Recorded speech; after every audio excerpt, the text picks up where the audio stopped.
वरिष्ठ कांग्रेसी नेता और एआईसीसी के सदस्य उमेश पंडित ने आरएसएस द्वारा लगाए गए वैक्सीनेशन कैंप में शामिल होकर सभी को चौंका दिया।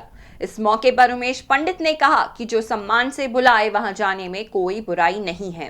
नमस्कार, आप देख रहे हैं जी9 न्यूज। मैं हूं आपके साथ सुशील गोस्वामी। आज हम आपकी मुलाकात करा रहे हैं वरिष्ठ कांग्रेस के नेता जो कि छाता विधानसभा से विधानसभा का चुनाव भी लड़ चुके हैं और एआईसीसी के प्रवक्ता हैं, सदस्य हैं, उमेश पंडित। आज हम आपको ऐसी एक दिलचस्प बात बताने जा रहे हैं, उसकी तस्वीरें दिखा रहे हैं कि एक तरफ जहां कांग्रेस राष्ट्रीय स्वयं सेवक संघ का विरोध करती है और किसी भी मौके पर नहीं चूकती है उस पर तीखे व्यंग बाण चलाने से, लेकिन आज उसी राष्ट्रीय स्वयं सेवक संघ द्वारा मथुरा में मसानी स्थित जब वैक्सीनेशन का कैंप लगाया गया तो उसमें वरिष्ठ कांग्रेस नेता उमेश पंडित पहुंचे और न केवल पहुंचे, वहां जाकर उन्होंने वैक्सीन भी लगवाई। तो एक बहुत अच्छी उन्होंने एक तरह से मैं कहूँगा कि एक प्रस्तुति दी है, लेकिन कांग्रेसी लोगों को ये शायद ये पसंद नहीं आएगी। आखिर उमेश पंडित वहाँ क्यों पहुँचे, क्या सोच कर गए, आइए उन्हीं से जानते हैं। पंडित जी, क्या कहोगे, आप वहाँ पहुँचे और आपने वैक्सीन लगवाई है आरएसएस के शिविर में? देखिए, आरएसएस हो या कांग्रेस पार्टी कोई हो, अगर वो जो भी गलत अच्छा काम करेंगे तो अच्छे काम की तारीफ करनी चाहिए। हमारी पार्टी में क्या हुआ, कुछ लोग बाहर से प्लांट हुए और वो इस प्रकार का काम करते गए जिससे गांधी परिवार का नुकसान हो और उनकी बदनामी हो। मैं वहाँ गया, मैंने वैक्सीन लगवाई, अच्छा काम है। राहुल गांधी जी ने भी कहा है वैक्सीनेशन कराइए। समय समय पर प्रणब मुखर्जी भी आरएसएस के कार्यालय गए थे।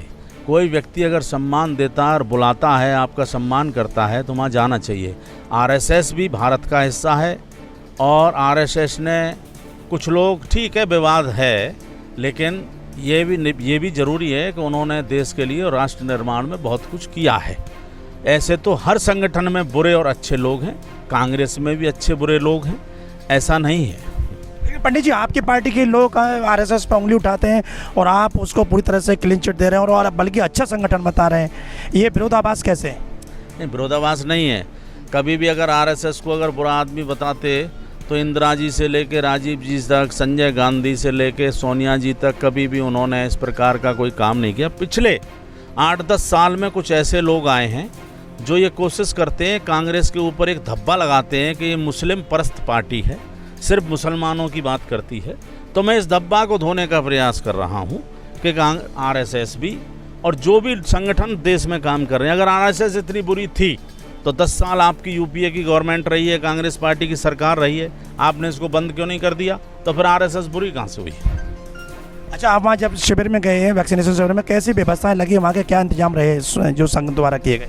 नहीं, वहाँ के बहुत अच्छी व्यवस्थाएं थी, उन्होंने बड़ा सम्मान किया और मुझसे भी कहा, तो मैंने भी वहाँ वैक्सीन लगवाया और वैक्सीन लगवानी थी और मैं उनको फिर पुनः बधाई देता हूँ कि अच्छे काम के लिए। और जो लोग बीजेपी में या आरएसएस में बाहर से जो लोग घुस के आ गए हैं, पहले झंडा बदल लोग जो किसी भी पार्टी, कांग्रेस या बीजेपी किसी में घुस जाते हैं, जो अपना काम करते हैं और शासन प्रशासन सरकार को कंधा बना के उपयोग करते हैं, बदनाम करते हैं, फिर सरकार बदलने के बाद दूसरी जगह चले जाते हैं। मेरी आरएसएस के संगठन के साथ साथ सरकार और प्रशासन से ये कहना है कि ऐसे लोगों से बचें जो लोगों के ऊपर फर्जी मुकदमे दर्ज कराते हैं, लोगों पर उत्पीड़न करते हैं और लोगों की जान से खेल रहे हैं। तहसील, थाने, चौकी जो अपने आप को कहते रहते हैं कि हम ही लगाते हैं, हम ही चलाते हैं, तो प्रशासनिक अधिकारी को सोचना चाहिए, आप पढ़ लिख के आए हैं, आप पढ़ लिख के आए अधिकारी बने, आप अच्छे में बुरे में अंतर समझें और आपका कोई उपयोग नहीं करे और यहाँ राम राज्य रहे। राम राज्य का मतलब है कि राजीव गांधी जी ने ही राम जी का ताला खुलवाया था, राजीव गांधी जी ने शिला पूजा की थी।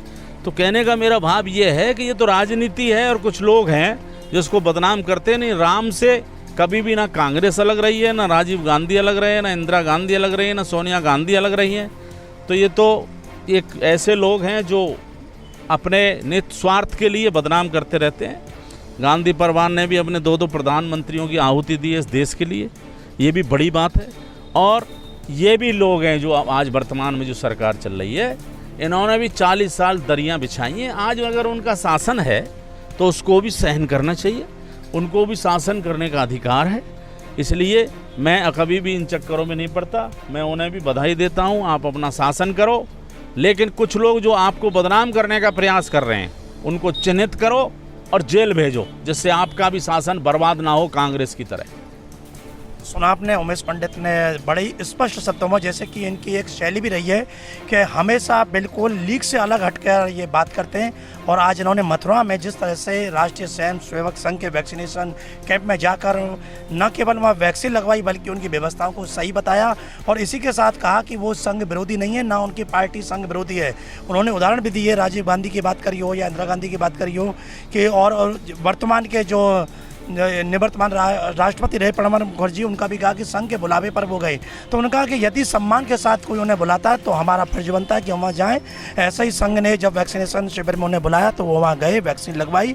और उन्होंने एक बात भी कही है कि कुछ लोग ऐसे हैं, वो भले ही कांग्रेस हो या भाजपा हो या अन्य कोई दल, वो अवसरवादी लोग हैं और सत्ता देखकर उस दल में प्रवेश कर जाते हैं, फिर उस दल की छवि को खराब करते हैं और जब सत्ता बदल जाती है तो फिर दूसरे दल में जा घुसते हैं। ऐसे लोगों पर लगाम लगाने की उन्होंने बात कही है और वो भाजपा के आला अधिकारियों से भी कही है जो उनके उच्च पदाधिकारी हैं या कांग्रेस के हैं। इसी के साथ उन्होंने कहा कि राम राज्य कायम रहना चाहिए। राम राज्य का उन्होंने मतलब बताया कि अमन चैन हो, प्रजा बिल्कुल निर्भीक होकर रहे। और उन्होंने ये बात भी कही है कि भगवान राम का मंदिर हो या भगवान राम, उसके जो राजीव गांधी थे वो भी विरोधी नहीं थे, उन्हीं के कार्यकाल में राम मंदिर के ताले खुले, शिलान्यास की उन्होंने बात कही है कि उसी समय हुआ।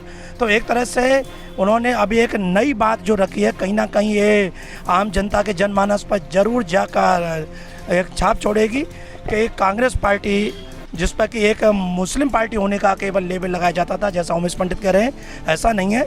सही और गलत उसका चयन कांग्रेस करती है, जैसा उमेश पंडित ने करके दिखाया है।